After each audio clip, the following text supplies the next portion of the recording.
Ya, terima kasih atas sudah bergabung di webinar ini. Saat ini kita akan membahas Scratch, yaitu programming untuk anak-anak. Selanjutnya saya serahkan ke Mas Rifki. Silakan Mas Rifki untuk menjadi host dan moderator ya. Iya, oke. Sebelumnya mohon maaf saya tutup kamera nih karena lagi ngomong juga sekalian ngomong anak. Oke, Mas. Jadi pada hari ini kita akan belajar tentang coding Scratch. Sebenarnya saya juga ngajak adik ipar saya yang lagi kuliah lagi sekolah SMK, cuma dia lagi masuk device laptop. Nah, semoga apa yang dipresentasikan hari ini lebih ke sifatnya praktikal ya, dan semoga nanti berlanjut. Di sini kan mungkin di sini awalan, nanti dari awalan inilah nanti akan timbul banyak pertanyaan. Bagaimana sih cara mengcoding suatu aplikasi, website, gitu-gitu ya. Atau bahkan yang sudah mulai belajar dari awal tapi suka bahasa Inggrisnya stuck ya. Nah, itu juga bisa bertanya nih ke praktisi-praktisi yang ada di webinar ini. Demikian itu dari arahan saya, lalu setelah ini saya serahkan ke Kak Evans ya. Ya, siap. Siap. Oke. Saya langsung mulai aja nih.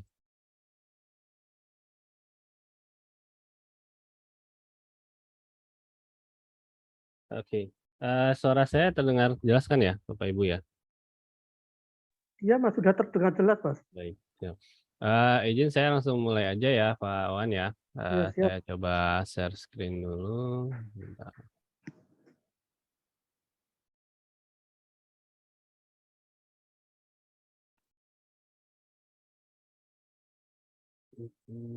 Share screen.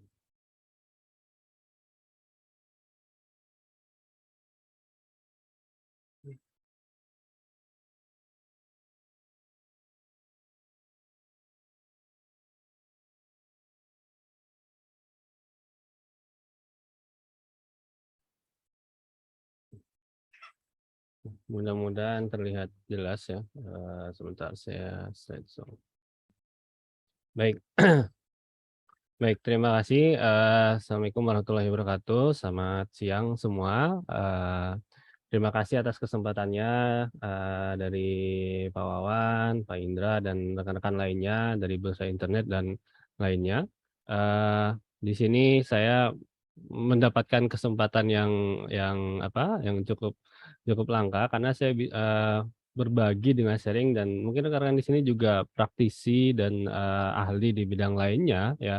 Mungkin juga di bidang pemrograman, karena saya kalau gabung di grup di forumnya itu pembahasannya luar biasa gitu. Saya jadi merasa bukan siapa-siapa gitu. Tapi di sini sebenarnya saya hanya akan sharing ya. Kebetulan Scratch ini salah satu mata kuliah yang saya ajar sebetulnya di lingkup universitas ya.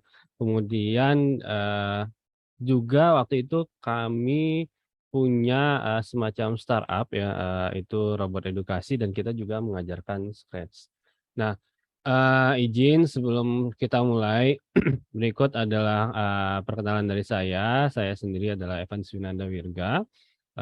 Bapak-bapak atau rekan-rekan di sini dapat mengontak saya secara online di alamat ini ya, secara sosial media. Kemudian kalau sedikit resume dari saya, diantaranya yaitu saya berkuliah itu di Gunadarma, lulus 2011, kemudian S2-nya juga masih di Gunadarma, itu adalah Magister Sistem Informasi, dan sampai sekarang S3 kebetulan sedang berusaha untuk menyelesaikan gitu, karena sudah di tahun terakhir. Kemudian di samping itu saya sebagai dosen itu sejak 2012, kemudian ada beberapa startup yang kami dirikan juga, usaha di luar, bisnis di luar. Salah satunya yang paling berkaitan dengan Scratch ini adalah robot edukasi. Nah, robot edukasi ini kebetulan kita mengedukasi robotics ya, membuat robot itu, menariknya itu menggunakan Scratch gitu pemrogramannya. Mungkin, Bapak-bapak atau rekan-rekan di sini, mengenal robotics itu mungkin board-nya Arduino kan. Arduino itu biasanya, programming-nya kan, pakai apa, text based ya. Nah, kita waktu itu pernah membuatnya itu, mendevelopnya itu menggunakan Scratch. Jadi ada modul tersendiri yang, bisa mengontrol robotnya, gitu. Kemudian, nah ini saya skip aja ini hanya, hobi selain, selain mengajar saya juga hobi fotografi ya, mungkin nanti, kalau misalkan forum ini bisa sharing fotografi, saya juga bisa, gitu. Nah, untuk awalan untuk, pertemuan kali ini ya, saya nggak tahu mungkin mudah-mudahan ada pertemuan selanjutnya ya, tapi ini sebagai pembukaan, Scratch ya, kita belajar coding ya. Kemudian tetapi di sini, rasanya kalau belajar coding itu, menurut kami waktu itu di Robot Edukasi kita juga sempat, mengedukasi untuk anak-anak ya, tapi kita bukan mengedepankan coding-nya ya, tapi lebih kepada algoritmanya gitu. Karena memang, untuk anak-anak ya kalau kita, ditujukan untuk anak-anak, fungsi algoritma ini jauh lebih bermanfaat, jauh lebih berguna nantinya dibandingkan dengan coding gitu. Ini adalah outline-nya, mudah-mudahan nanti kita sampai coba lihat Scratch-nya ya secara sekilas sampai sampai dengan sign up-nya ya. Selanjutnya oke, selalu dalam mencoba memperkenalkan Scratch itu saya memperkenalkan juga apa yang dikatakan algoritma ya. Algoritma itu mungkin kalau kita dewasa ini mungkin mengenalnya, dulu saat SMA itu lebih banyak diterapkan di matematika gitu, tapi sebenarnya, algoritma itu bukan hanya di matematika saja gitu. Nah, kita coba saya punya satu video yang saya ambil dari YouTube ya, mudah-mudahan ini bisa, keluar suaranya atau kalau misalkan, ada ini. Nah, bisa terdengar nggak suara videonya? Nggak kedengaran Pak, tapi mungkin mesti pilih itu Pak, pilih apa, share sound. Oke, Waktu baik. share Oke, sound. Ini saya masukkan di slide, kalau gitu saya coba buka YouTube-nya. Gitu. Enggak Pak, waktu share screen-nya lakukan share sound. Pilih share sound-nya diklik. Oh iya, betul. Sorry. Saya stop share dulu ya. Ini. Ya. Oke.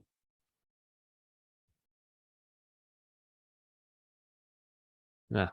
We think of an algorithm as something new, but the term actually dates back about 900 years.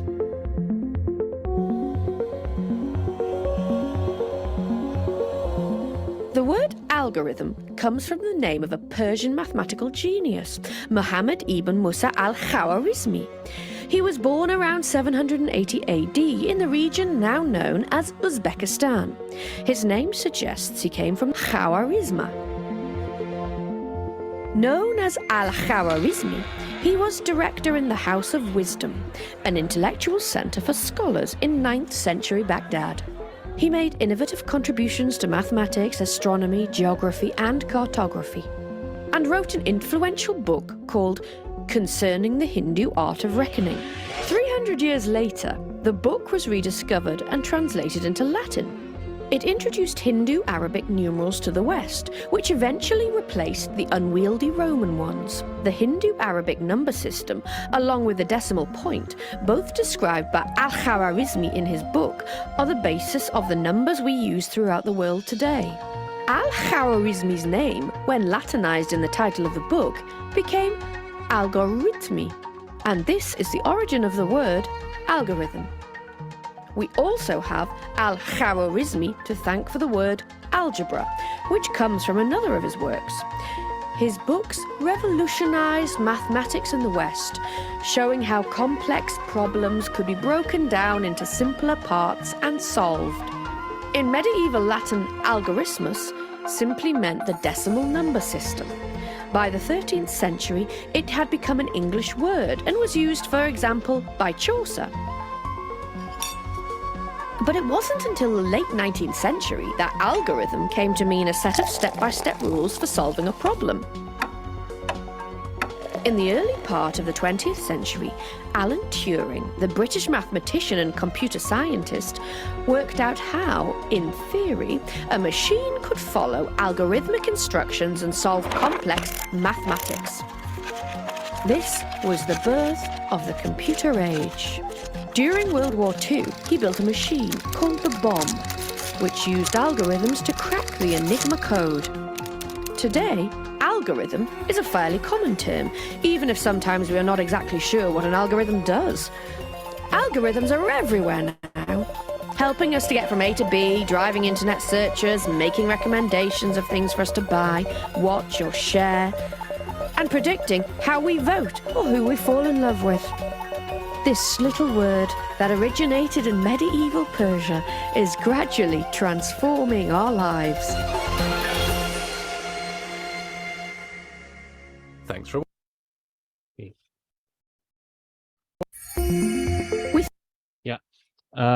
Nah itu tadi video mengenai algoritma. Ya, seperti yang disampaikan di video tersebut, memang algoritma ini penemunya adalah salah satu ilmuwan dari Persia atau mungkin sekarang ini disebutnya Uzbekistan ya. Ya. Nah, memang awalnya pemisahan antara suatu permasalahan yang kompleks dipisahkan menjadi beberapa bagian. Sebenarnya kan itulah algoritma gitu.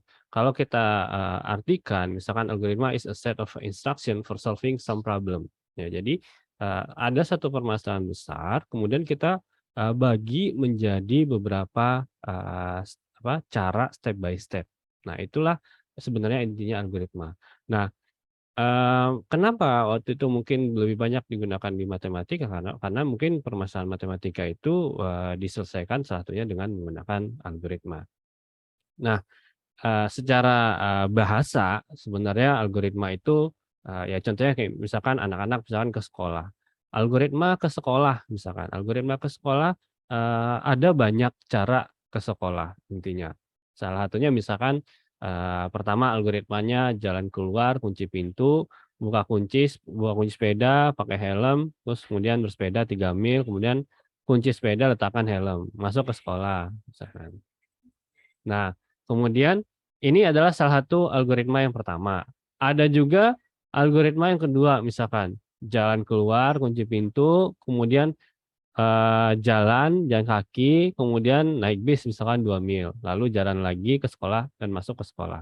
Nah, dalam pembelajaran coding dan algoritma, kita tidak mengenal misalkan caranya seperti apa. Yang penting adalah outputnya benar, gitu. Nah, beberapa dari mungkin kan dalam pelajaran matematika dulu di sekolah kita misalkan ada soal A 1 + 1 sama dengan 2 misalkan.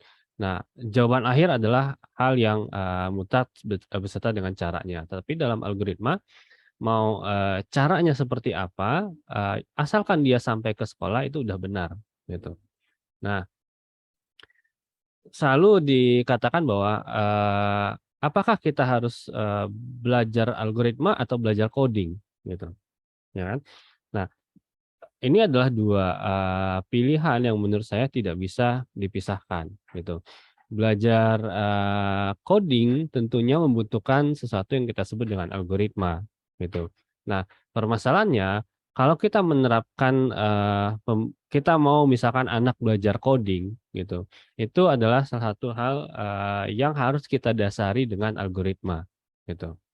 Yang terpenting adalah bagaimana si anak dapat memecahkan satu masalah, berpikir kreatif ya, sehingga dia bisa menyelesaikan masalah itu melalui misalkan medianya adalah coding. Jadi kalau kami di universitas biasanya algoritma pemrograman itu kan selalu disandingkan dengan coding gitu. Nah, ini tadi yang saya katakan algoritma tidak menekankan hasil akhir di akhir proses, ya. Ya, jadi justru algoritma menemukan suatu pola ya seperti sebuah resep, ya kan? Nah, tentunya upaya untuk menemukan suatu pola ini memiliki berbagai banyak macam cara gitu. Nah, sampai satu saat pola inilah yang menurut kita menjadi pola yang sangat efisien dan efektif, ya. Sehingga dia layak disebut sebagai sebuah resep gitu. Nah, bagaimana proses hasil dari akhir, kemudian hasil dari proses menemukan polanya itu tidak ditekankan. Sebagai contoh misalkan ini, di sekitar kita ada Indomie goreng, ya kan? Indomie goreng itu memiliki suatu algoritma loh, ya. Contohnya kalau Bapak Ibu di sini baca misalkan saran penyajian, ya, cara penyajian itu kan adalah salah satu algoritma, ya kan, untuk menghasilkan mie yang sesuai misalkan, ya. Contohnya ini, ya, misalkan rebus mie-nya, kemudian sementara direbus campurkan bumbu, tiriskan, taburkan, misalkan siapkan mangkok, ya. Nah, tentu ini adalah satu algoritma yang mungkin adalah ideal, ya kan. Tetapi eee, orang boleh aja atau kita boleh aja ya tidak mengikuti algoritma ini, ya.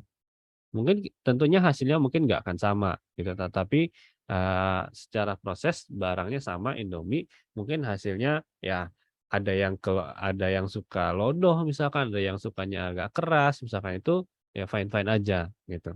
Tetapi ini adalah salah satu contoh yang ada di sekitar kita mengenai algoritma, gitu. Nah, eee, kalau kami dulu punya pengalaman di robot edukasi, kita mengedepankan pembelajaran coding itu adalah bagaimana anak dapat mengembangkan keterampilan berpikir secara logis gitu. Bukanlah menitik beratkan kepada anak ini jago coding atau dia bisa bikin ini, itu, dan segala macam gitu. Karena menurut kami itu tidak bisa anak itu tidak bisa terlalu ditekan seperti oh dia harus bisa coding seperti ini, enggak. Tapi kita perlu mengembangkannya bagaimana dia mengembangkan keterampilan yang dapat berpikir dia secara logis gitu. Nah, lucunya ada dulu salah satu kendala kami di robot edukasi dalam mengajarkan coding dan robotics itu adalah kalau sekarang itu mindset para orang tua itu ketika ada sesuatu hal yang baru diberikan kepada anak, pembelajaran hal baru, misalkan coding atau misalkan robotics gitu, selalu rata-rata yang kami temui hambatannya adalah orang tua selalu berpikir, setelah belajar ini dia bisa apa? Kemudian, apakah ada lomba mengenai ini gitu, mengenai coding ini gitu, prestasinya apa gitu. Nah, itu yang menurut kami sebagai bukan satu hambatan ya, menurut kami. Karena mungkin banyak di luar sana startup yang mengajarkan coding misalkan secara gratis dengan harga murah gitu misalkan. Tetapi kendalanya adalah tidak semua coding, tidak semua media pembelajaran itu bisa dilombakan gitu. Oke lah misalkan ada olimpiade, misalkan di sekolah kan ada olimpiade sains atau dan lain-lain, tapi tidak semuanya sekolah misalkan di setiap sekolah itu mengadakan lomba itu gitu. Nah, itu adalah salah satu yang menurut kami itu adalah benturan kami ketika kami mencoba mengenalkan robotics dan coding gitu. Ya, jadi ekspektasi dari orang tua itu langsung kepada lomba dan anak itu harus bisa ini, bisa itu, gitu. Tapi sebenarnya yang namanya kita mempelajari coding tentu diiringi dengan algoritma, itu sebenarnya adalah bagaimana dia mampu menyelesaikan suatu permasalahan yang sangat kompleks, gitu. Nah, algoritma tentunya merupakan dasar atau pondasi dalam keterampilan programming ya. Kita nggak bisa lepas dari algoritma. kita mau belajar pemrograman apa, itu nggak akan lepas dari algoritma. Keterampilan kita berpikir secara logik itu awalnya datangnya dari algoritma. Gitu. Nah, saya mencoba mengambil satu quote dari Steve Jobs ya, bahwa sebenarnya mempelajari komputer programming itu adalah sangat penting ya, dan kata Steve Jobs, everyone should learn to program a computer ya. Jadi setiap orang harus belajar bagaimana memprogram suatu komputer. Kenapa? Karena ini mengajarkan kita bagaimana cara kita berpikir. Nah, dari kata-kata ini adalah asal katanya adalah algoritma ya, atau algoritma ya. Nah, itu tadi mengenai algoritma. Nah, sekarang kita akan mencoba masuk ke dalam program ya. Tentunya di dalam program kita akan menggunakan komputer tentunya ya, karena kita memprogram di komputer, menggunakan komputer dan melihat outputnya juga di komputer. Nah, ya kalau dalam secara pengertian tentunya komputer adalah seperangkat alat elektronik yang digunakan untuk mengolah data ya. Ada yang sesuai dengan prosedur yang sudah dirumuskan sebelumnya. Nah, kemudian ada istilahnya program. Ada komputer, ada program. Kemudian program ini tentunya instruksi yang didesain secara berurutan sehingga sebuah komputer bisa melaksanakan serangkaian tugas. Nah, kata-kata berurutan tentunya ini juga akan mengacu kepada algoritma ya. Kalau algoritma kan tadi adalah sebuah langkah demi langkah, step by step. Langkah demi langkah tentunya itu nggak bisa dibelak-balik ya. Misalkan kayak tadi, saya back. Misalkan algoritma ke sekolah, ini adalah kan step by step. Nggak mungkin kita misalkan jalan keluar kunci rumah, kemudian kita lompat ke langkah 4, kemudian lompat ke langkah 2, itu nggak mungkin karena itu adalah bukanlah sebagai suatu langkah demi langkah, tapi lebih kepada list ya kalau atau daftar ya. Tapi algoritma ini adalah dieksekusinya secara berurutan sama dengan program. Nah, tentunya ada komputer, ada program, kemudian ada coding ya, atau bahasa pemrograman atau code ya. Nah, coding ini tentunya program yang ditulis dalam bahasa yang dapat dimengerti oleh komputer ya. Kalau jok saya dulu itu komputer itu kan dia sebenarnya tidak bisa mengerti bahasa manusia ya. Komputer itu hanya mengerti misalkan 1 dan 0 atau bahasa binary atau bahasa mesin. Nah, di atasnya tentu ada yang kalau biasanya di dalam bahasa pemrograman kan ada compilernya atau translatornya yang bisa menerjemahkan bahasa kita ke bahasa mesin. Nah, coding ditulis menggunakan bahasa ya, atau ya bahasa kerennya adalah bahasa pemrograman ya. Nah, sama seperti bahasanya kita sehari-hari, terdapat banyak bahasa pemrograman yang berbeda. Ya, contoh misalkan kita mengenal bahasa Indonesia, bahasa Inggris, atau misalkan di Indonesia ada bahasa Jawa, misalkan bahasa Sunda atau bahasa Batak, misalkan. Ya, nah ada banyak sekali bahasa pemrograman. Ya, nah treatmentnya adalah kalau kita ingin belajar coding, coding itu kan didasari dengan bahasa pemrograman. Belajar bahasa pemrograman itu sama seperti belajar bahasa gitu. Artinya apa? Kalau kita belajar bahasa, kita mau tahu kosakatanya, mungkin waktu SD kita diminta menghafalin, misalkan hafal kosakata ini dalam bahasa Inggris, di dalam kamus misalkan ada kosakata apa misalkan. Ya. Tetapi ternyata setelah dewasa ini kita mungkin belajar bahasa itu nggak bisa menghafal seperti itu, gitu. Belajar bahasa justru adalah kita harus praktek, gitu. Justru lebih cepat kalau kita harus praktek, ya. Misalkan kalaupun kita belajar bahasa, kita hafalin kosakatanya, tapi nggak pernah kita gunakan, tentu itu akan ingatan kita itu nggak akan bertahan lama, gitu. Atau kita kebanyakan seringnya lupa, gitu. Nah, sama seperti belajar bahasa pemrograman, saya sendiri sebenarnya, pastinya tidak hafal ya, tidak hafal semua sintaks yang ada di dalam satu bahasa pemrograman ya.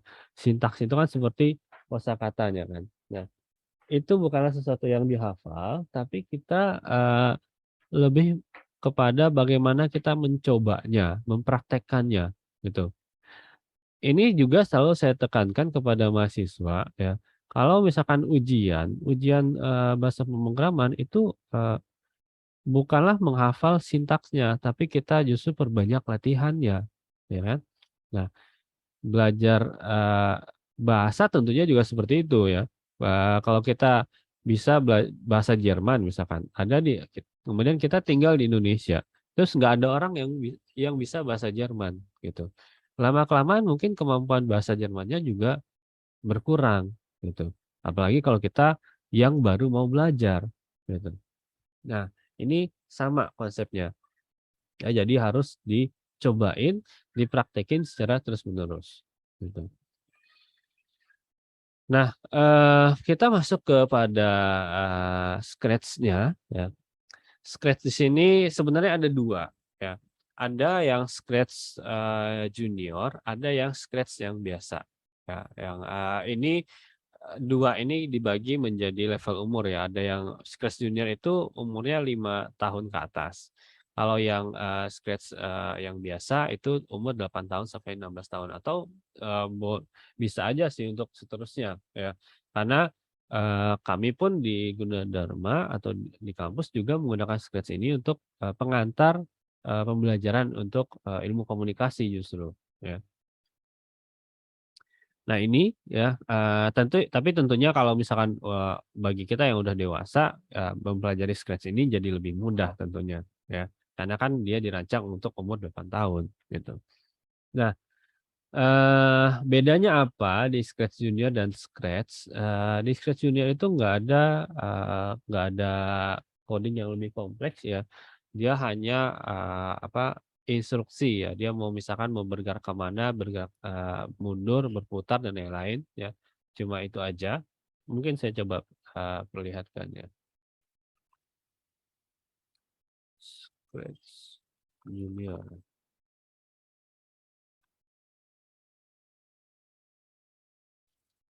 Hmm. Dari YouTube-nya kali ya. Nah nah ini dari gambarnya hanya, seperti ini. Misalkan ada objek apa, dia mau maju atau berputar, nanti kita tinggal isiin, parameternya berapa, berputarnya berapa, berputar kanan lagi 3 kali, 2 kali gitu. Dia hanya sebatas, kayak gini, gitu. Nah, tentunya ada juga yang Scratch yang, untuk orang yang lebih dewasa dibandingkan dengan umur 5 tahun, ya. Nah, baik kalau kita, berkenalan mengenai Scratch tadi juga pada saat, mendaftar di link pendaftaran juga dikasih tahu bahwa, apa sih itu Scratch gitu. Tentunya, ya Scratch itu adalah pemrograman grafis ya, atau bahasa Inggrisnya itu visual programming.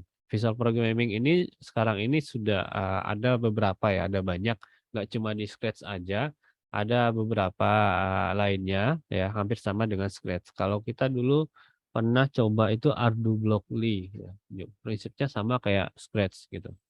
Nah, eee, cara kerjanya, cara kita memprogram di Scratch ini, yaitu menggunakan fitur drag and drop ya. Jadi, kita, drag and drop dia bentuknya kayak puzzle ya, kita, drag and drop aja. Sehingga membentuk suatu, cerita misalkan atau games atau animasi dan musik dan lain-lain, ya. Nah, selanjutnya karena di Scratch ini ada juga komunitasnya sehingga kita bisa upload proyek kita ya ke internet, ke dalam komunitasnya, orang lain bisa melihatnya di seluruh dunia. Bahkan bisa misalkan komentar atau kita misalkan ingin bertanya, "Oh proyek kita, udah selesai ini," mungkin nanti ada komentar dari orang lain. Scratch dirancang untuk bermain pembelajaran ya self learning dan animasi tentunya. Nah, eh, animasi ini menarik ya karena di kita itu mengajarkan algoritma itu untuk jurusan komunikasi tentunya adalah outputnya disesuaikan dengan jurusan komunikasi. Komunikasi adalah misalkan menghasilkan multimedia animasi.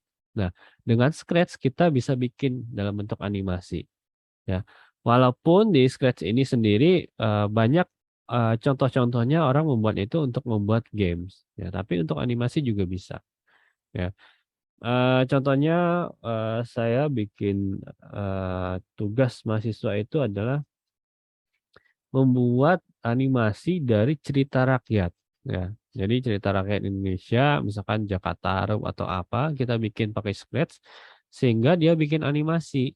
Nah, uniknya mungkin animasi ini kalau kita kreativitasnya kita, tambahkan, kita bisa bikin animasi yang, dua arah gitu. Jadi misalkan kayak model-modelnya kayak game RPG ya dulu ya, misalkan ada percakapannya, kita bisa pilih percakapannya apa, itu di Scratch bisa. Nah, eee, kenapa dinamakan Scratch? Ini dulu sama prinsipnya, dari apa, dari suatu nama dari cara DJ ya, menggabungkan potongan musik itu menggunakan teknik namanya scratching. Ya, jadi dia potong, kemudian dia jadiin satu, gitu. Nah, pemrograman Scratch juga sama kayak gitu. Jadi dia konsepnya kayak puzzle ya, kita, gabung-gabungin sehingga membentuk satu, output tersendiri gitu, sesuai dengan yang kita inginkan. Nah, algoritma dan Scratch tentunya, adalah supaya, kita dapat belajar matematika tentunya, dan konsep, komputer yang dapat meningkatkan pemikiran yang kreatif, penalaran logik dan pemecahan masalah dan kolaborasi. Ya, ini kami biasanya gabungkan algoritma dan bahasa pemrograman. Nah, eee, kalau ditanya apakah mudah menggunakan Scratch, ya mudah sekali ya. Kenapa? Kalau kita mungkin Bapak-bapak atau rekan-rekan di sini kan pernah ya meng-coding ya, pasti selalu kesalahan umum kita itu adalah kesalahan umum, itu kesalahan ejaan ya atau sintaksnya misalkan kalau dulu kan di pemrograman bahasa C kan ada titik koma, ada kurung kurawal, mungkin itu kelupaan terus, itu kan kesalahan umum ya. Nah, kalau di Scratch itu kita nggak menemukan kesalahan umum seperti itu, karena sudah di-compile, sudah translate dalam bentuk, puzzle gitu, dalam bentuk visual programming. Nah, kemudian Scratch ini tentu menggunakan drag and drop ya, drag and drop, dari pemrograman bloknya, kemudian, memiliki antarmuka grafis yang membuat pengguna dapat, mudah mengontrolnya, ya. Nah, ini kalau kita belajar programming kan syntax base itu seperti ini ya, kita, coding langsung. Kalau Scratch dia tampilannya seperti ini. Kita, gabung-gabungkan ya, kemudian sehingga membentuk satu, instruksi atau perintah yang dieksekusi oleh komputer, gitu. Ini adalah Scratch.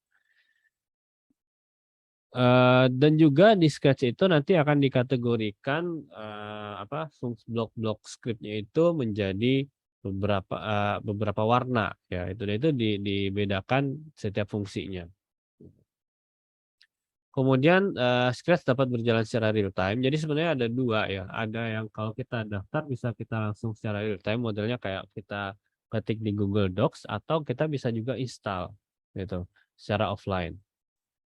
Nah, bahasa yang didukung oleh Scratch ini maksudnya bukan bahasa pemrograman, tetapi bahasa interface-nya ya atau bahasa, Scratch-nya itu terdiri dari 50 bahasa. Sebenarnya bahasa Indonesia juga ada, misalkan kayak, if atau apa, ya itu bisa menggunakan bahasa Indonesia. Tapi saran saya dalam untuk, pemrograman ini kita pakai bahasa Inggris, ya. Kita tetap pakai bahasa Inggris. Kenapa? Karena solusi kalau misalkan ada permasalahan nantinya itu lebih mudah menggunakan atau lebih mudah mencari solusinya itu menggunakan bahasa Inggris. Gitu. Dan supaya orang lain dapat mengerti bahasanya kita, tentunya kita pakai bahasa Inggris supaya dikomentarin dari orang-orang di seluruh penjuru dunia, gitu. Karena kan bisa di-upload, gitu.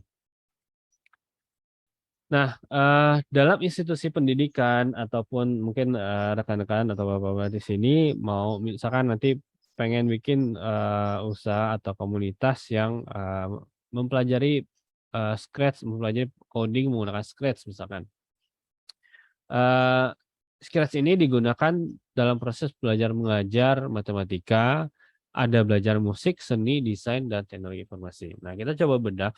Belajar musik ini bisa di Scratch itu uniknya ada satu blok script program yang berkaitan dengan sound. Nah, sound ini bisa kita bikin semacam orkestra gitu. Jadi dia punya bunyi ini, kita sesuaikan beatnya, kita sesuaikan nadanya gitu. Itu bisa.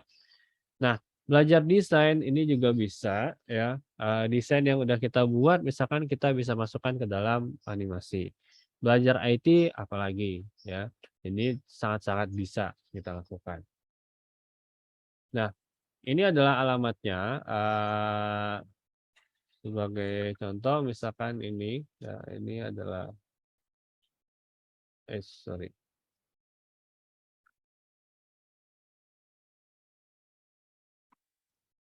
Nah, ini adalah websitenya scratch.meet.edu ya. Nah, nanti kita bisa sign up di sini ya atau join ya. Sehingga kita dapat membuat project di sini. Di website ini sebenarnya ada project yang udah dibagi ya, misalkan feature project nih ya. Contohnya kalau kita klik ya di salah satu project ini.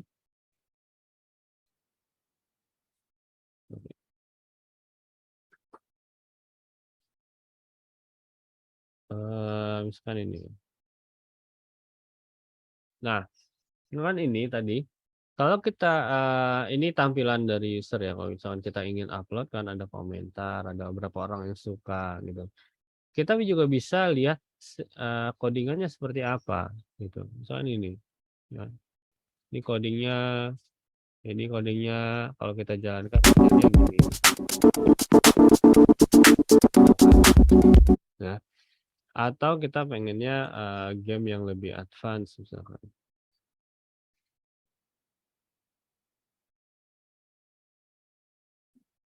Nah, di sini bisa kita lihat codingnya.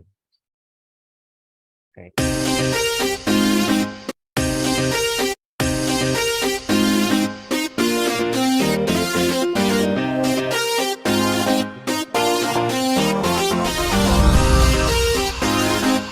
Oke. Nah, kita bisa sign up di sini. Cukup daftar sekali aja sama kayak kita di belajar sosial media ya, di sosial media kita cukup daftar. Kemudian sebelum kita masuk ke pertanyaan dan sambil kita mencoba Scratch, saya ingin kenalkan ada beberapa tipe blok yang ada di Scratch ya. Ada stack block, kemudian ada heads, kemudian ada reporter ya. Nah, kita lihat di sini tipe stack ini adalah blok yang memiliki benjolan atau lengkungan di atasnya dan juga tonjolan di bawahnya sehingga kita bisa menggabungkan dengan blok lainnya. Contohnya ini ya. Kalau kita bayangkan ini bisa digabungin ke atas, ini bisa digabungin ke bawahnya gitu. Kemudian ada juga stack block yang memiliki inputan di dalamnya. Jadi misalkan ini bisa kita input, move misalkan 10 step kita bisa ganti mau berapapun ya. Ada juga stack block yang berbentuk C, contohnya kayak gini ya. Forever. Ya, forever ini kayak kalau di bahasa pemrograman itu semacam perulangan ya. Kalau nggak salah ada looping, ada for ya. Nah, ini forever ini dia dieksekusi secara terus-menerus. Nanti kita kasih kondisi di dalamnya. Nah, ada juga blok script dengan tipe heads ya. Heads ya sama kayak bahasanya dia bentuknya kayak topi, ya. Memiliki lengkungan di atasnya, tapi di sebelah agak ke kiri. Kemudian biasanya fungsi ini adalah, berfungsi untuk event atau kejadian seperti bila suatu tombol ditekan, ya. Contohnya when I start, kemudian when I press, this button misalkan, itu apa, gitu. Kalau di bahasa C kayak apa ya, kayak inisialisasi lah, kayak kita, inisialisasi input output-nya apa, gitu. Kemudian ada juga reporter, ya, blok ini digunakan untuk masuk ke dalam input blok. Jadi, di dalam input ini, kita bisa masukkan, input blok lainnya, contohnya ini ya, wait until misalkan berapa second itu bisa masukin. Oke. Nah, itu tadi sebagai pengantarnya, silakan, Bapak Ibu atau rekan-rekan di sini yang ingin bertanya silakan sambil saya, membuka Scratch ya, sambil kita perkenalan interface-nya.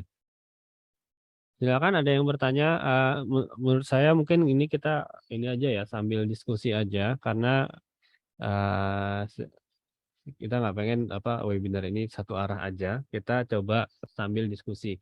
Dan tentunya, saya belum tentu, sepenuhnya benar ya, yang namanya diskusi kan kita sharing ya, mungkin, rekan-rekan di sini punya pengalaman yang lebih atau pernah mencoba Scratch sampai advance ya, itu, luar biasa, kita bisa sharing, bareng-bareng di sini, ya.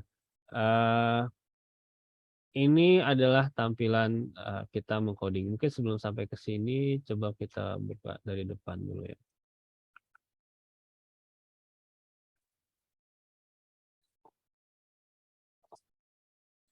Nah, di sini adalah kalau kita join udah terdaftar. Di menu atas ini adalah ada explore, ada create. Kalau kita klik explore ya, ini adalah kumpulan project yang pernah dibuat oleh orang-orang di seluruh dunia ya. Nah, ada macam-macam, ada game, kemudian ada animasi dan lain-lain. Nah, Pak Evans, siap. usul Pak, saya mohon izin, apakah peserta boleh buka mic langsung tanya langsung Pak ya, interupsi Boleh, gitu Pak ya. boleh. Ya, silakan para rekan-rekan peserta silakan buka mic untuk langsung bertanya kalau memang ada yang mau ditanyakan. Kita sambil diskusi.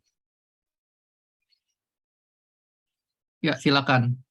Nah, ini kan kalau kita create itu nanti akan langsung ke dashboardnya kita. Jadi sekarang Scratch ini udah supportnya untuk cloud base ya kayak gini. Kalau dulu masih harus menginstal, kalau sekarang udah bisa cloud. Di sini kita bisa simpan. Nah, di dalam interface ini di sebelah kiri kelihatan nggak ya? Mudah-mudahan kelihatan ya. Saya coba kasih annotate dulu. Nah, di sebelah kiri ini adalah jenis-jenis blok programnya. Jadi Scratch akan membagi itu ada motion, ada looks, ada sound, events, control, sensing, dan operator serta variabel. Nah, ini dibagi nih blok-bloknya. Ya. Blok motion diwarnain warna biru. Ya, motion itu tentu blok yang berkaitan dengan pergerakan. Ya. Kemudian ada looks sesuai dengan namanya berkaitan dengan tampilan yang ada di depannya. Kemudian ada sound, kemudian ada event ya yang warna kuning ya. Event ini lebih banyak kayak fungsi if, fungsi forever, perulangan dan lain-lain. Ya, namanya kan shortnya by event. Kemudian ada fungsi kontrol ya. Kemudian ada sensing ya. Kemudian ada operator, kalau ini berkaitan dengan matematika, kemudian ada variabel. Nah, yang paling banyak mungkin yang kita gunakan adalah motion, look, sound, event, sampai control. Nah, di sebelah yang di tengah ini adalah tempat kita mengcoding. Ya. Kalau tadi kan ada tipe heads itu kan kita yang pertama ya. Nah, ini ada tempat kita drag. drop di sini. Kita drag-nya dari sebelah kiri, kita drop yang ada di tengah. Nah, di sebelah kanan adalah apa ya istilahnya tempat monitor ketika dieksekusi dia akan langsung tampil di sini. Nah, di sebelah kanan bawah itu adalah tempat sprite. Nah, di dalam Scratch itu kita mengenalnya istilahnya itu adalah sprite. Sprite ini mungkin teman rekan-rekan di sini pernah menggunakan ada Photoshop ya. Ada Photoshop itu kan konsepnya kan per layer. Nah, di Scratch itu juga konsepnya sama per layer gitu. Jadi, tetapi di sini dia sebutnya adalah sprite ya. Jadi sprite misalkan objek kucing di sini kan. Objek kucing ini adalah ini. Nah, kita mengcoding atau membuat programnya itu berdasarkan sprite-nya ya. Jadi kalau kita mau nambahin misalkan ada bola di sini ya berarti kita coding untuk bolanya itu dia kita klik lagi nih sprite-nya apa gitu. Contoh misalkan choose bola. Nah, ini kan ada 2 sprite jadi. Jadi kita mencoba menggerakkan si animasinya ini atau objeknya ini menggunakan coding. Ya. Nah, menggunakan program ya sorry. Nah, itu tadi interface-nya. Kemudian ini ada code ya blok code-nya, ada kostum ya. Kostum ini kalau kita mau bikin animasi, konsep animasi kan dulu frame per second ya. Jadi kalau dulu kan istilahnya ada contohnya kan kayak buku gitu kita gambar, kemudian kita buka, dia seolah bergerak. Nah, sama kayak di Sketch juga ada kostum. Nah, kostum ini fungsinya adalah itu. Supaya misalkan kayak gini, si kucing ini yang kelihatan di sini adalah kaki kanan ke depan. Nah, bisa aja nanti ada kostum yang kedua kaki kiri yang ke depan. Supaya apa? Supaya nanti kalau kucing ini kita buat bergerak, itu terlihat seolah-olah dia bergerak. Jadi seolah-olah dia jalan, bukan jalan majunya itu bukan kaki ke depan terus gitu, tapi ganti-ganti gitu. Nah, itu konsepnya si kostum. Ya, ini kita taruh di sini. Nah, contohnya kayak gini ya. Ini kan kakinya ke depan, ada kostum 2, dia kakinya agak nekuk gitu. Sehingga kalau misalkan kita move ya, kita pindahin itu bisa terlihat seolah seperti bergerak. Kemudian ada juga sound. Sound juga sama seperti itu konsepnya ya. Kita bisa upload sound di sini, kita bisa edit standar lah, fade in, fade out dan lain-lain gitu. Oke, kira-kira seperti ini tampilan working space-nya Scratch ya. Saya coba lihat dulu ada beberapa pertanyaan.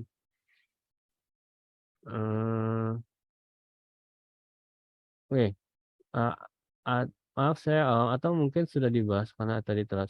Sejauh mana kemiripannya dengan Roblox? Anak saya suka main Roblox dan suka dan buka-buka Roblox Studio. Ya, sebenarnya hampir sama ya, mungkin ya dengan Roblox ya. Kalau Scratch ini memang dia basic dan dasarnya ya. Untuk pembelajaran ini sangat mudah gitu.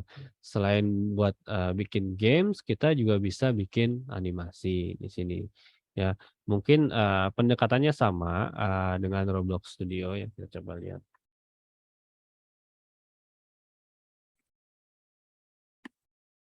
Jujur saya belum pernah mencoba Roblox Studio, tetapi kalau di Scratch ini kalau sebentar kita lihat di sini.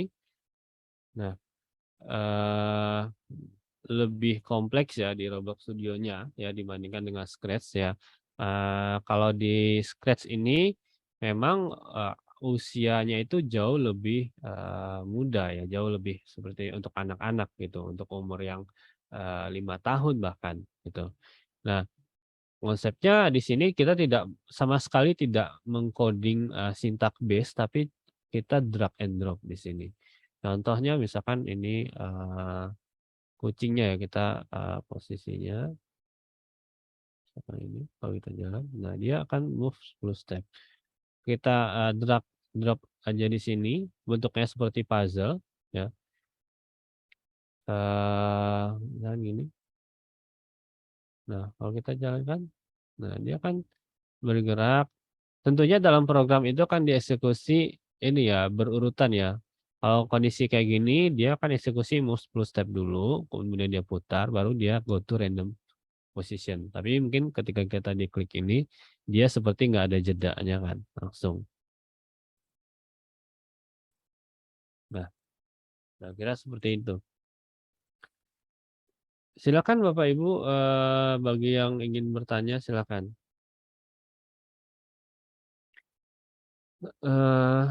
Ya, bisa digunakan untuk membuat animasi ya. Kalau saya sampai sekarang pun saya tugas mahasiswa itu adalah membuat animasi menggunakan Scratch gitu. Jadi saya nggak pengen bikin games ya. Cukup animasi aja, tapi ada ceritanya gitu. Ada kisahnya yang kita angkat. Misalkan cerita apa, nah sehingga dia bergerak gitu. Misalkan kayak misalkan ada adegan apa, misalkan malin kundang atau apa, kita tinggal cari backgroundnya, kemudian ada objek atau sprite-nya yang lain bisa kita sesuaikan. Contoh, nah ini tadi saya katakan setiap sprite ini kita bisa coding dan itu bisa terpisah. Ya, misalkan tadi kan codingnya ini kita mau pindah ke bola misalkan.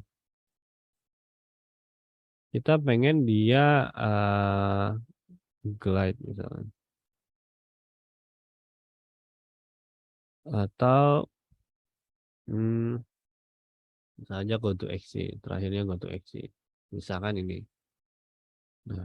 Nah, dia akan bergerak ya.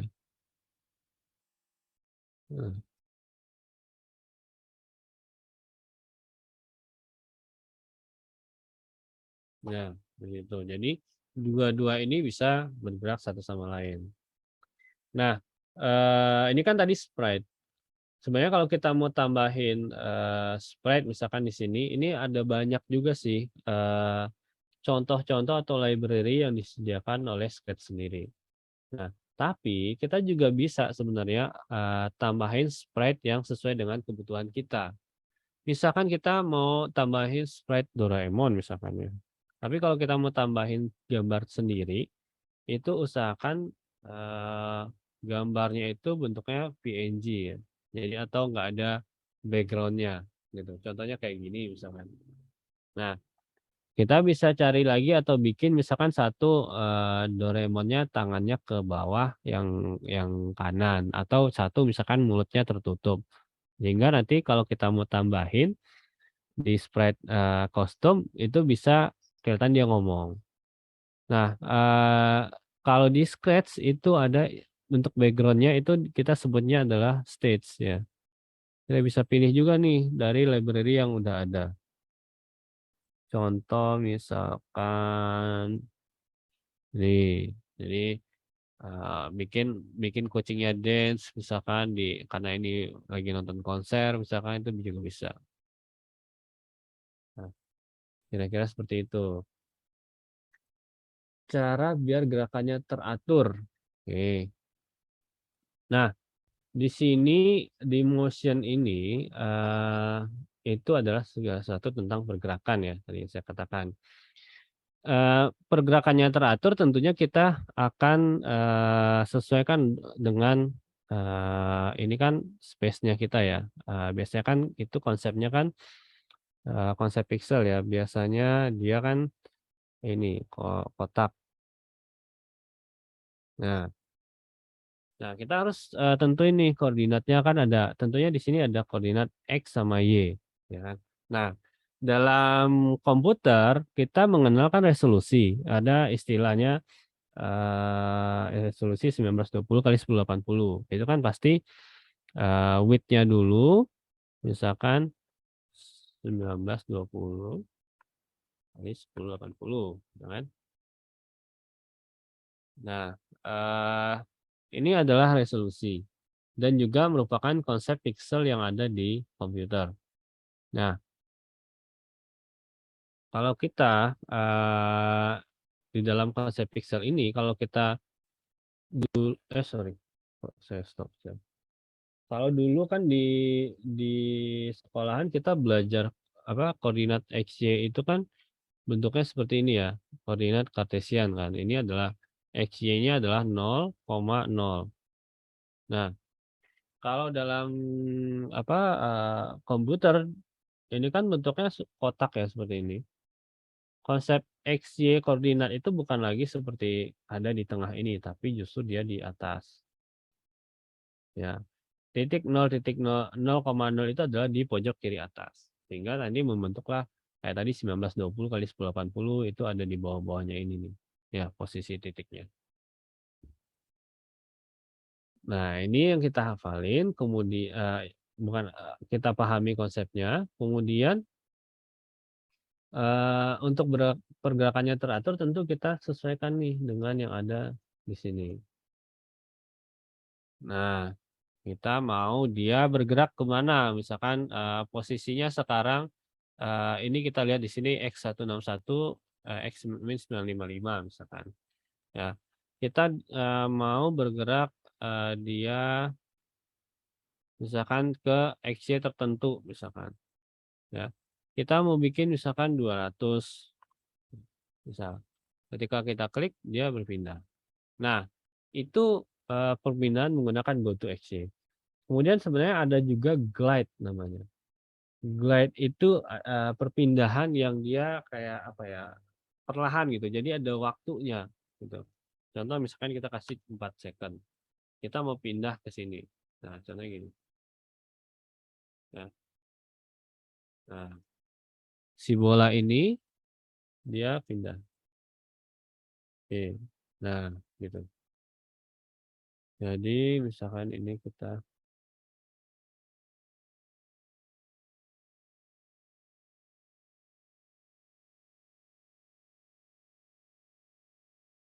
Nah,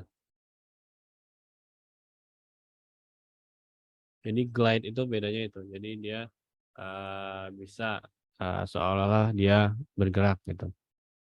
Dan dia pergerakannya perlahan.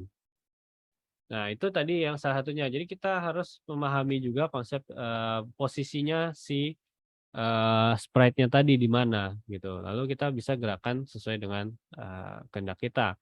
Karena kita udah paham kan misalkan go to min 100 kali min berapa gitu Pak. Atau go to 0,0 misalkan ya. Nah, ini berkaitan dengan motion gitu. Oke, silakan teman-teman sekalian atau rekan-rekan sekalian bagi yang ingin bertanya lagi, silakan.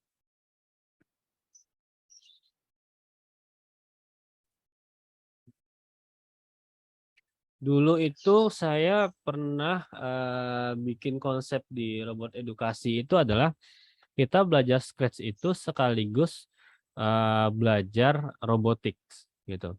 Jadi cerita pengalamannya gini.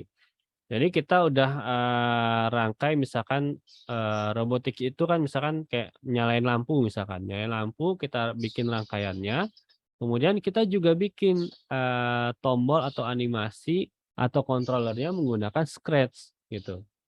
Jadi ketika kita klik di Scratch-nya misalkan klik tombol ini, maka tombol yang ada di board robotik itu juga mati misalkan nyalain lampu misalkan.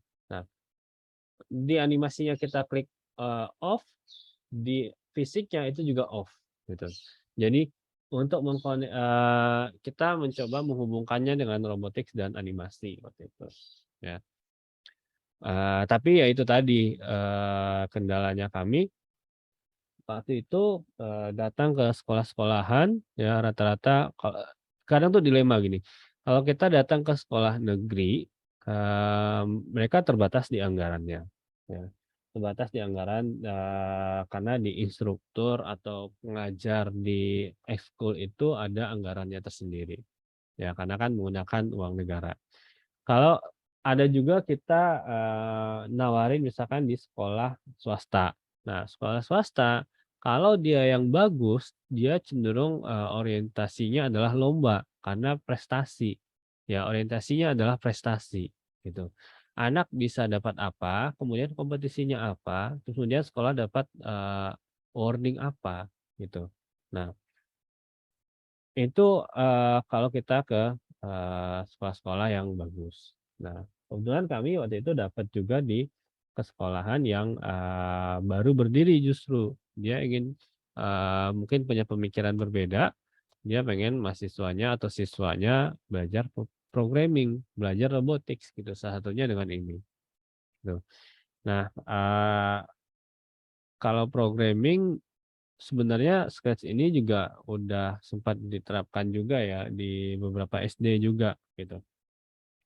Saya pernah bertanya ke mahasiswa dulu waktu waktu apa, waktu sekolah, dia belajar apa gitu, belajar programmingnya pernah nggak? Oh ternyata dia pernah pakai Scratch ya. Tapi juga tentunya sekolahnya itu ya rata-rata memang sekolah-sekolah yang bagus gitu, yang dapat ekskul yang seperti ini gitu. Kalau di negeri itu juga, karena dia nggak ada prestasi, ya susah untuk dapat prestasinya, mau belajar, coding seperti ini, eee, di sekolah kayak di negeri itu bisa bikin ekskul itu kalau misalkan, ada peminatnya. Jadi ada peminatnya itu misalkan 12 orang satu kelas baru bisa jalan. Kalau yang, peminatnya sedikit dia nggak bisa, gitu. Pernah juga kami, macam presentasi gitu ya, dengan ekskul lainnya, ternyata ekskul kita bukannya, nggak ada peminat, ada tapi sedikit sehingga tidak bisa dijadikan ekskul, gitu. Ya itulah cerita, saat kita, sosialisasi robotics dan juga programming gitu. Mungkin ada yang punya pengalaman juga mungkin dari, rekan-rekan di sini mungkin Pak Wawan, Pak Indra, ada pengalaman mungkin di mengajarkan programming untuk anak-anak itu seperti apa gitu, mungkin bisa sharing gitu. Oke, saya menambahkan sedikit saja ya.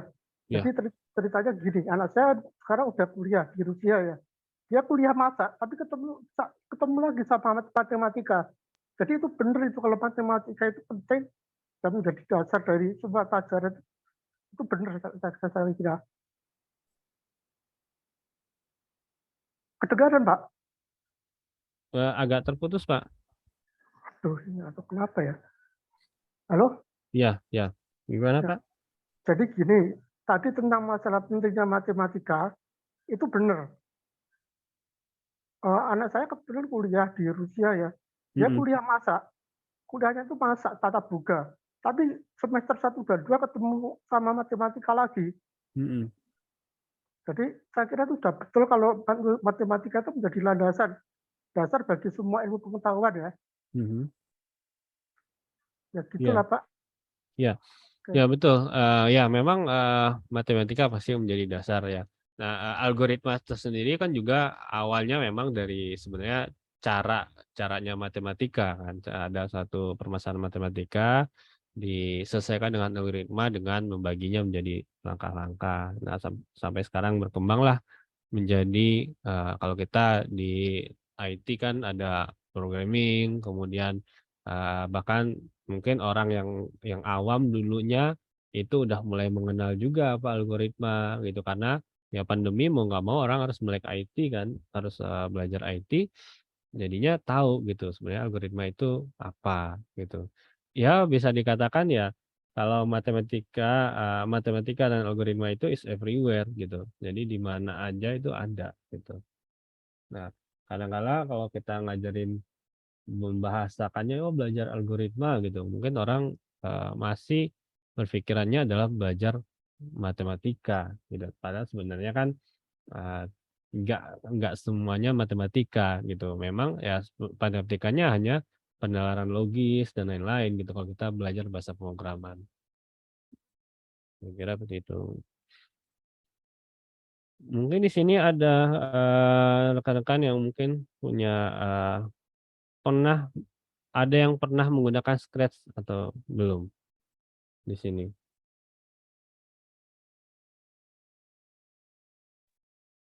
Saya belum pernah menggunakan Scratch, tapi saya biasa menggunakan bahasa pemrograman yang namanya AutoIt. Itu pemrograman yang relatif sederhana, mirip seperti Basic, Heeh. bahasa pemrograman Basic. Nah, Auto itu mungkin apa namanya arahnya beda dengan Scratch. Kalau AutoIt ini lebih ke arah automation untuk pengoperasian komputer. Jadi dengan AutoIt ini kita bisa geser mouse, kita bisa mengetik. Maksudnya kita Oke. bisa menceritakan si script ini mengetik gitu loh. Nih. Menarik sih betul. Dan Scratch ini saya juga baru tahu bahwa ternyata bisa untuk animasi, menarik sekali sebetulnya sih. Iya bisa Pak. Jadi ya kita kalau yang lebih kompleksnya kita kalau kita di kelasnya mahasiswa dia harus nyari dulu tuh story-nya apa, ada yang bikin skripnya, kemudian ada yang bikin desain karakternya. Jadi paket komplit lah gitu. Animasinya ada, programmingnya ada, desainnya ada gitu. Kira-kira seperti itu. Ada banyak sih kayaknya visual programming itu selain Scratch. Benar. Ini bagaimana nih yang para hadirin, silakan buka mic lalu langsung bertanya. Mumpung ada Pak Evan sih bisa kasih jawaban instan. Kalau konsultasi dengan Pak Evan langsung datang ke kampus mungkin mahal bayarannya Pak ya. Kalau sini kan gratis. Langsung tatap muka pula. Nah, selain Scratch itu yang ada juga Ardo Blockly namanya. Kalau Ardo Blockly ini itu tadi sebenarnya buat robotics ya. Kalau biasanya kan robotics itu codingnya di Arduino. Kalau ini pakai Ardo Blockly, modelnya sama kayak Scratch gitu. Kayak gini dia modelnya. Nah, dia sama drag and drop juga, tapi di kanannya ini kita bisa lihat juga codingan aslinya seperti apa gitu.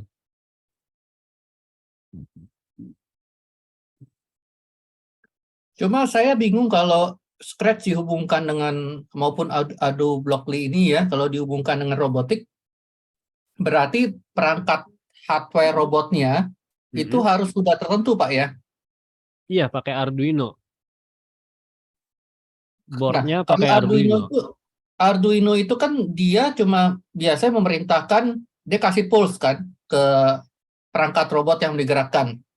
Dan pulse itu biasanya berupa gerakan motor kan. Muter berapa derajat gitu loh. Benar Pak ya? Kalau di Arduino itu dia lebih kepada mikroprosesornya. Jadi kita bisa kasih dia perintah apa, kemudian itu bisa dihubungkan ke sensor-sensor ataupun ke motor gitu.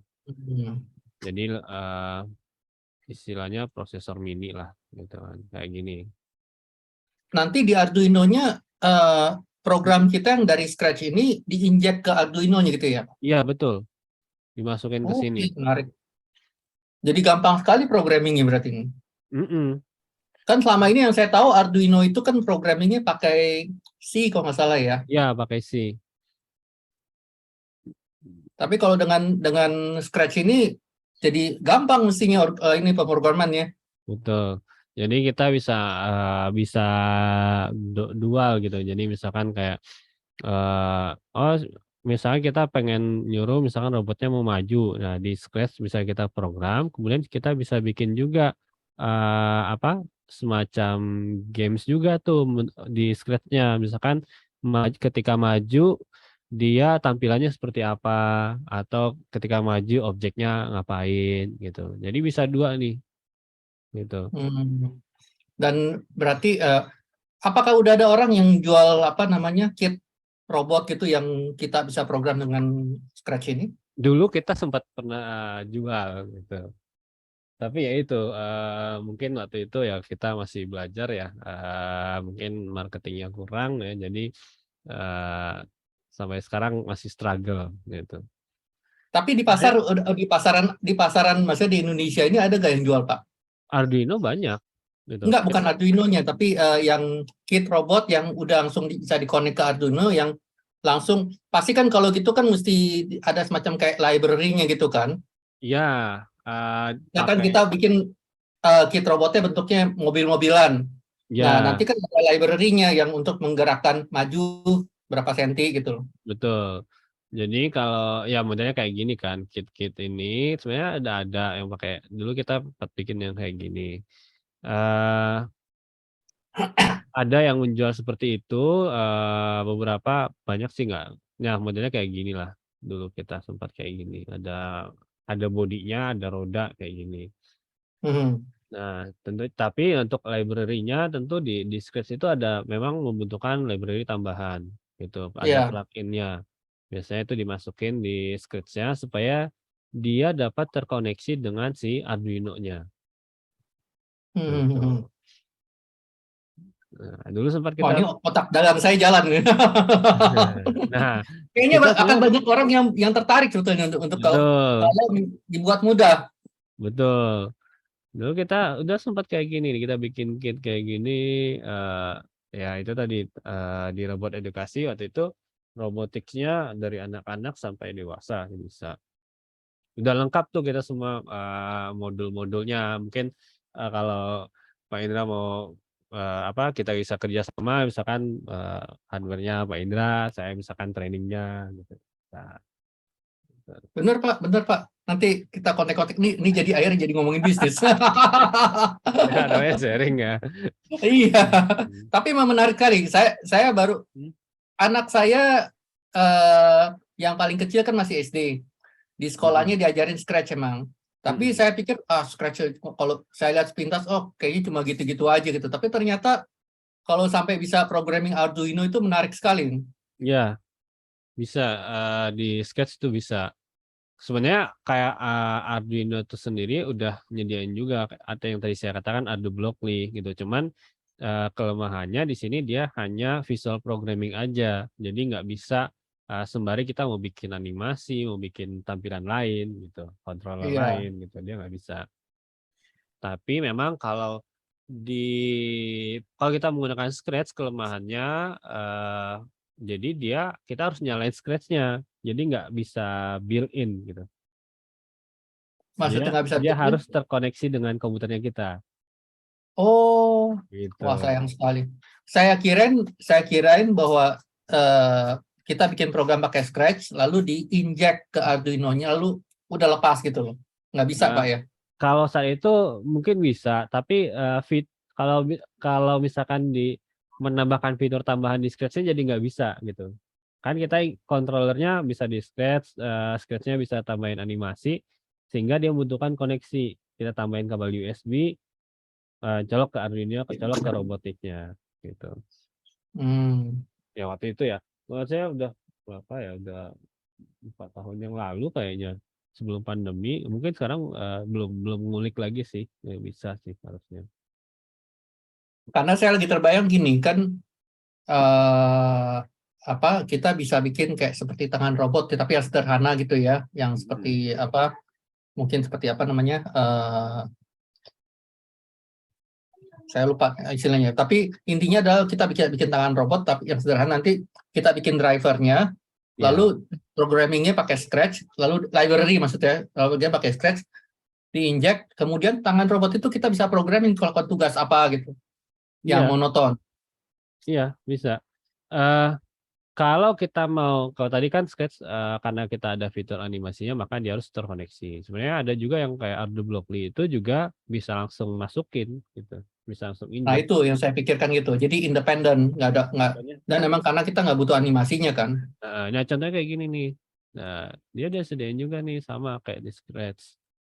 Kita mau coding apa, di sini, uniknya kalau nanti kita pengen kembangin mau belajar, lebih advance-nya, di sini udah ada source code-nya.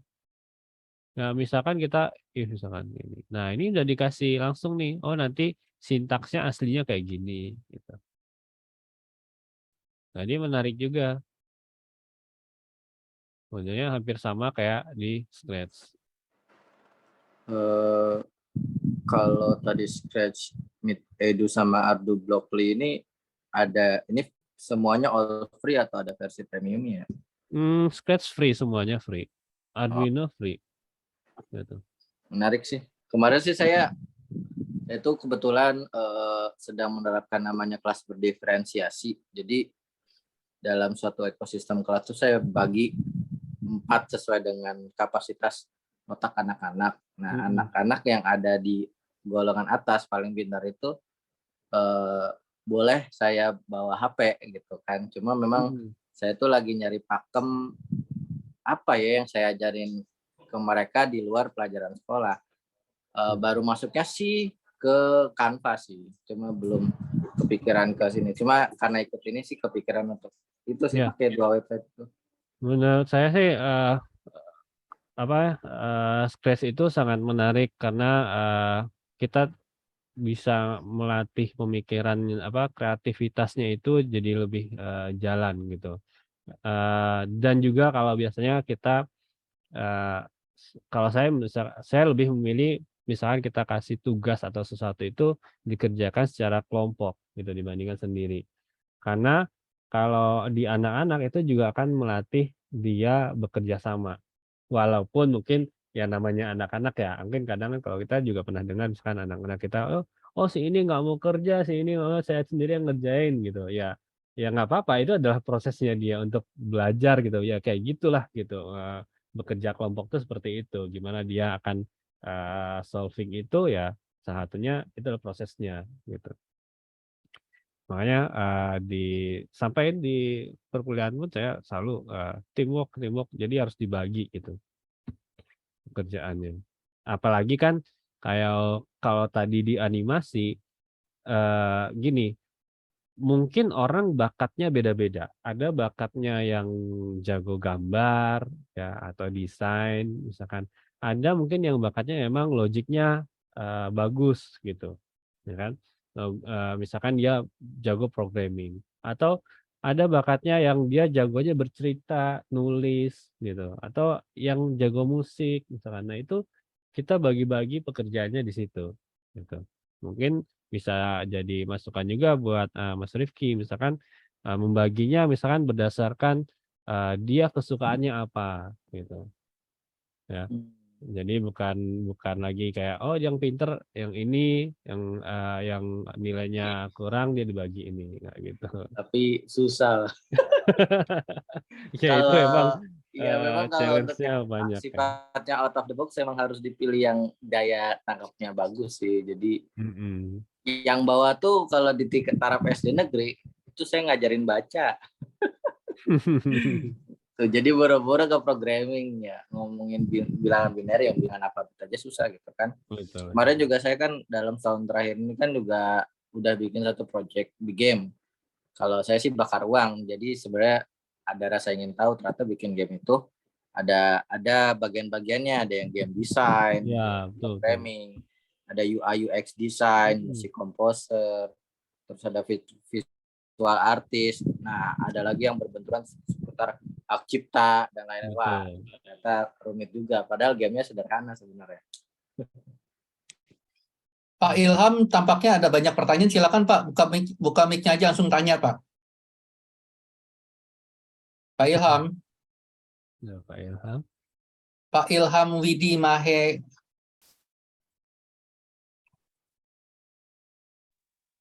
Pak Ilham.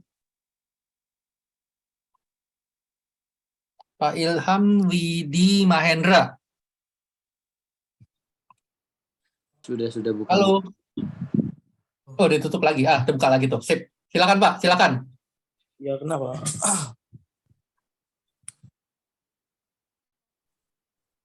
Silakan Pak Ilham. Iya, silakan Pak. Maaf, ini tadi habis saya tinggal dari kamar mandi. Kenapa ya Pak ya? Bapak mengajukan pertanyaan lewat chat, silakan langsung sampaikan aja ke Pak Evans, jadi bisa komunikasi langsung. Oh, gini. Saya kan tanya, buat editing video dan lain-lain itu rekomen pakai aplikasi apa ya Pak ya? Oke. Kalau saya tergantung nih editing videonya videonya mau se-advance apa. Kalau sekarang kan relatif kalau dulu saya beberapa ini saya ngajarin bikin video buat ibu-ibu UMKM. Ya, yang namanya ibu-ibu UMKM kan ya berarti dia yang paling mudah, yang paling cepat. Nah, yang paling mudah, paling cepat ya aplikasinya ada namanya apa? CapCut ya, CapCut ya. Nah, itu pakai itu CapCut itu dia bisa editing cepat, kemudian ada template-nya segala dan itu mudah gitu.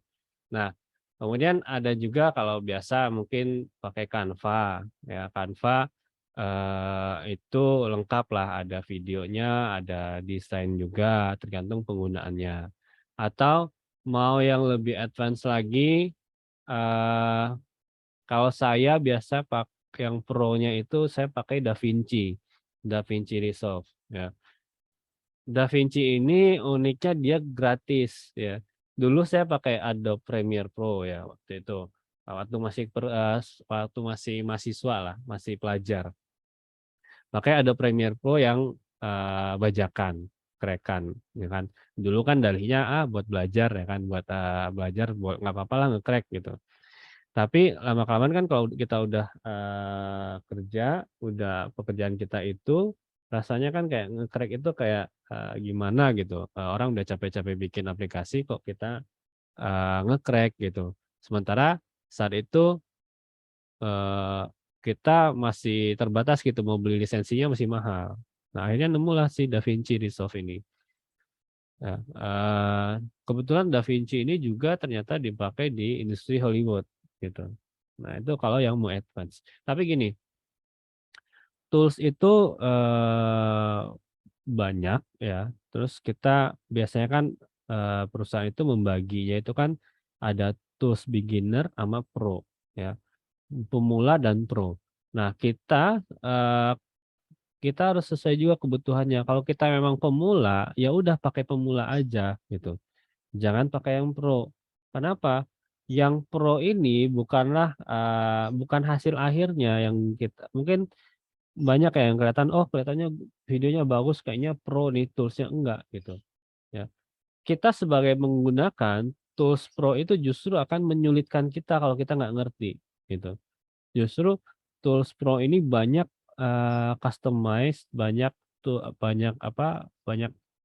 banyak macam-macam yang bisa kita lakukan sehingga dia disebut pro ya. Bukan berarti dia otomatis akan menghasilkan gambar yang bagus dengan mudah, enggak gitu.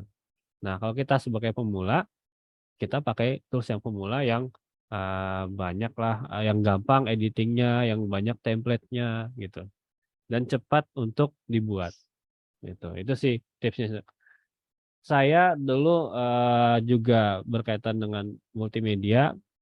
Awal-awal dulu kita sering pakai DaVinci, kemudian kalau sekarang saya rasa kalau untuk tools video yang cepat cukup pakai itu aja, CapCut aja atau pakai Canva. Itu sih yang tools yang rekomend dari saya, yang based on experience aja ya gitu. Kira-kira seperti itu, Pak. Baik, terima kasih Pak Evan. Kalau untuk usaha, saya rasa pakai Canva. Kayak kalau kita punya bisnis kan, mau bikin video, mau bikin poster, pakai Canva aja. Saran saya ya kalau misalkan dia subscribe, ya saran saya di-subscribe aja karena ada banyak fitur-fitur yang di-unlock gitu saat di-subscribe gitu. Ya kalau kita bikin bisnis, saya rasa biaya subscribe-nya itu kan 95.000 ya per bulan. Saya rasa itu nggak begitu mahal ya kalau kita punya bisnis yang lagi kita rintis gitu. Itu sih untuk rekan-rekan yang lain. Silakan teman-teman yang lain.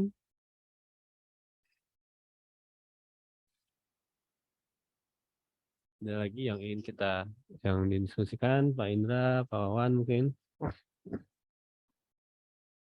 Ayo silakan yang mau itu buka mic-nya langsung. Kalau yang mau bertanya langsung buka mic.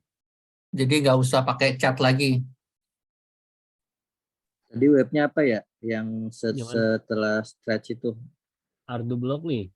Coba apa sih diketik coba biar saya pelajarin.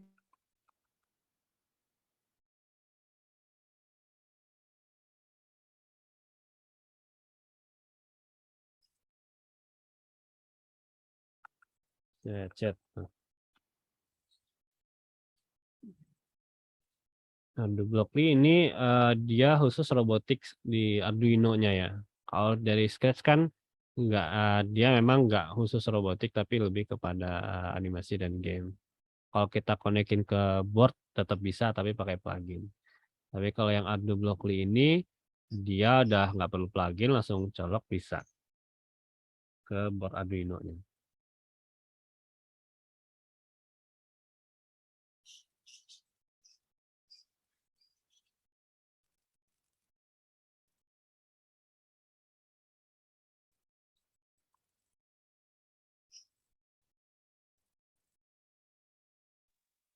Ada pertanyaan lainnya? Supaya segera bertanya aja. Ya, silakan rekan-rekan sekalian.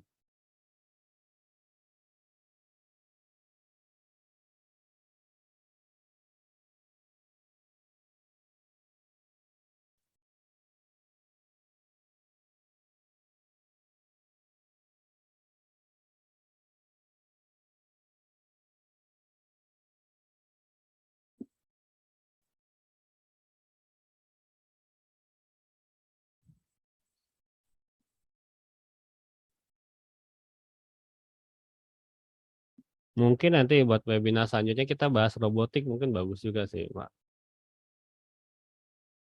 Iya, menarik sekali, Pak. Nanti saya punya teman juga tuh nanti yang biasa di robot edukasi juga, kita jadi instruktur juga. Nanti mungkin bisa dia mengisi gitu untuk robotiksnya. Dia udah hatam lah gitu.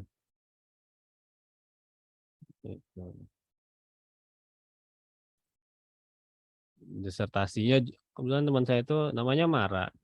Disertasinya juga visual programming gitu untuk robotik. Keren tuh, Pak.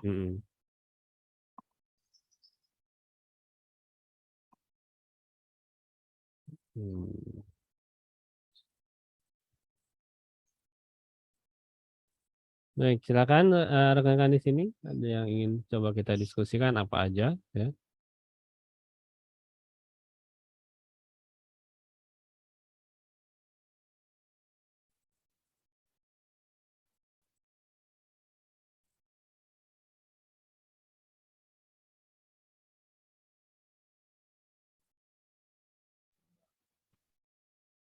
Bagaimana? Udah nggak ada yang mau bertanya lagi? Mumpung loh ada Pak Evan sini. Iya. Pak Wawan mungkin udah bisa bagaimana Pak Evans? Apa ada mau disampaikan lagi atau mungkin Pak Wawan langsung tutup? Iya, boleh mungkin silakan Pak Wawan. Saya cukup. Itu ngomong-ngomong Scratch kalau sampai database itu bisa connect, Pak? Sampai apa, Pak? Database. Sejauh ini saya belum pernah mencoba sampai ke database. Nah, karena dia kayaknya nggak sampai ke MySQL atau apanya, enggak kayaknya. Gitu.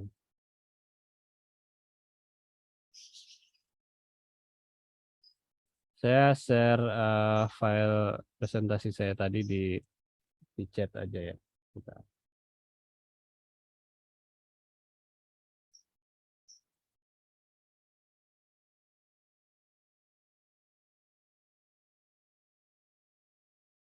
Ya, itu untuk paparan tadi saya udah share. Silakan mungkin Pak Wan mau closing atau apa. Kalau misalkan tidak ada bertanya lagi. Siap, Pak. Oke, jadi terima kasih kepada semuanya, Mas Evan, Pak Indra, dan Mas Rifki. Ya. Dengan demikian, Zoom kali ini saya tutup ya. Terima kasih buat semuanya. Terima kasih. Terima kasih. Terima kasih semua. Jadi nextnya kita robotik saja ya Pak ya. Ntar kita komunikasi. Menarik Pak. Siap. Saya hubungkan dengan Pak Mara nanti. Ya. Sip. Oke. Terima kasih semua. Saya izin live ya Pak ya. Terima kasih banyak. Ya, silakan Pak Evan. Assalamualaikum warahmatullahi wabarakatuh. Waalaikumsalam.